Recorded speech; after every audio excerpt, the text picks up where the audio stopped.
JPS Techno Courses Medical Coding, SAP FICO, SAP ABAP, SAP Security. For contact.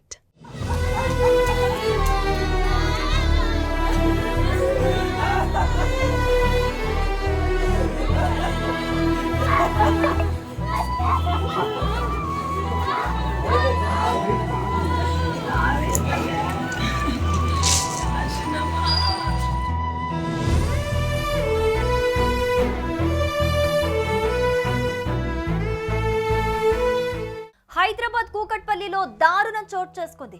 Sangeet Nagar లో ఓ minor బాలిక దారుణ హత్యకు గురైంది.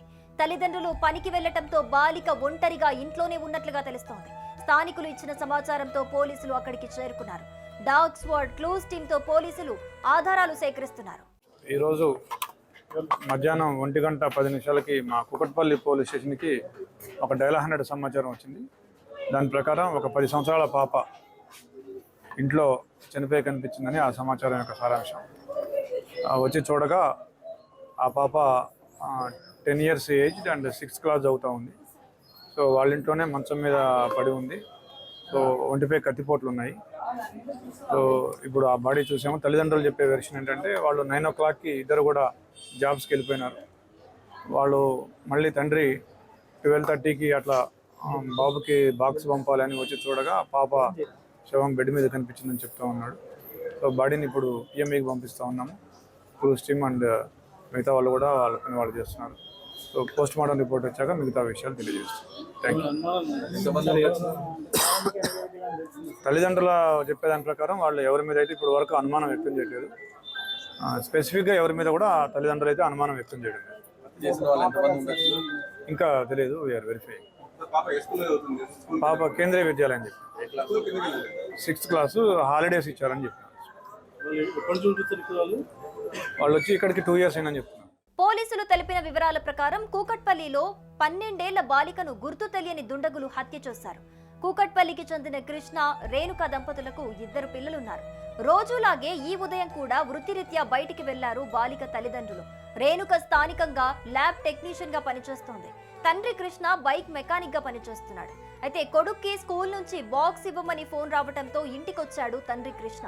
అయితే తండ్రి ఇంటికి వచ్చేసరికి ఇంటి తలుపు గడియ పెట్టడంతో ఓపెన్ చేసి చూడగా బెడ్ పై గాయాలతో కూతురు పడి ఉంది. వెంటనే 108కి పోలీసులకు సమాచారం ఇచ్చారు తల్లిదండ్రులు. సమాచారం తెలుసుకున్న పోలీసులు ఘటనా స్థలానికి చేరుకున్నారు. మృతదేహాన్ని పోస్ట్ మార్టం కు తరలించారు. ఘటనపై కేసు నమోదు చేసుకుని దర్యాప్తు ప్రారంభించారు పోలీసులు. డాగ్ స్క్వాడ్ క్లూస్ టీమ్స్ ద్వారా ఆధారాలు సేకరిస్తున్నారు. హాస్పిటల్లో కూడా ఎంక్వైరీ చేయండి. ఎక్కడ ఏం ప్రాబ్లమ్స్ లేవు. హాస్పిటల్లో కూడా ప్రాబ్లం. నేను నైట్ 12 వరకు కూడా వర్క్ చేసిన రోజులు ఉన్నాయి. హాస్పిటల్లో వర్క్ చేశాను. ఇప్పుడు కూడా హాస్పిటల్ నుంచి వచ్చాను.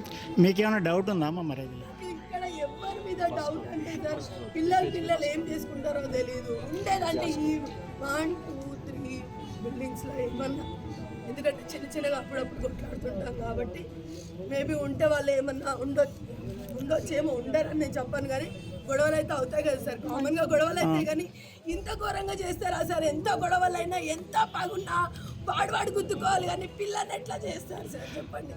ఎంత ఈ రోజులల్లో ఎంత చదువుకున్న సొసైటీ ఉన్నా కూడా ఎందుకు ఇంత పిల్లలకి ఎంత నమ్మకంతో పోయినాం మేము. నేను ఇంత ఉన్నప్పటి నుంచి వదిలేసి వెళ్తున్నాను సార్ పిల్లల్ని.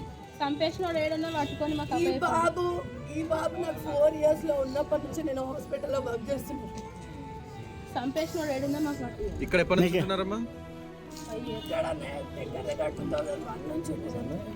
మీ అంటే ఎవరి మీద డౌట్ అయితే ఎవరి మీద డౌట్ ఉందా అప్రాక్సిమేట్లీ మీకంటే? ఎవరి మీద డౌట్ ఎవరి మీద లేదు సార్. ఎప్పుడు పిల్లలు